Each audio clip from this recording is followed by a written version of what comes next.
चला, महाराष्ट्रातल्या स्थानिक स्वराज्य संस्था निवडणुकांच्या निकालांवर एक जलद नजर टाकूया.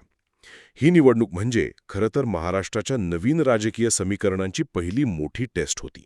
बघा, एकूण 28 नगरपालिका आणि नगरपंचायतींसाठी ही लढत झाली आणि ती होती सत्ताधारी महायुती विरुद्ध विरोधी महाविकास आघाडी. म्हणजेच एका बाजूला भाजप, शिंदेंची शिवसेना आणि अजित पवारांची राष्ट्रवादी काँग्रेस, आणि दुसऱ्या बाजूला काँग्रेस, उद्धव ठाकरेंची शिवसेना आणि शरद पवारांची राष्ट्रवादी. तर या निकालातून आपल्याला 3 महत्त्वाच्या गोष्टी दिसतात.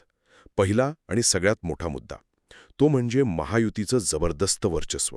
तुम्ही विचार करा, 288 पैकी तब्बल 207 अध्यक्षपदं त्यांनी जिंकली आहेत आणि महाविकास आघाडीला फक्त 44 जागांवर समाधान मानावं लागलं. ठीक आहे, पण या युतीत मोठा भाऊ कोण ठरला हा आपला दुसरा मुद्दा. तर बघा, महायुतीमध्ये भाजपने एकट्याने 11 जागा जिंकून बाजी मारली आहे. त्याखालोखात शिंदेंच्या शिवसेनेला 53 आणि अजित पवारांच्या राष्ट्रवादीला 37 जागा मिळाल्या.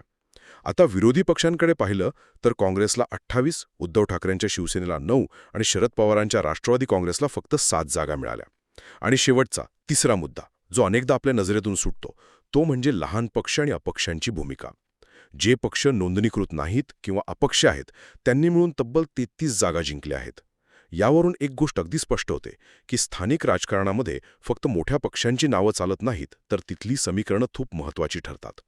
थोडक्यात काय, तर या निकालांनी महायुतीची स्थानिक राजकारणावरची पकड घट्ट केली आहे आणि त्यातही भाजप सर्वात मोठा पक्ष म्हणून समोर आलाय.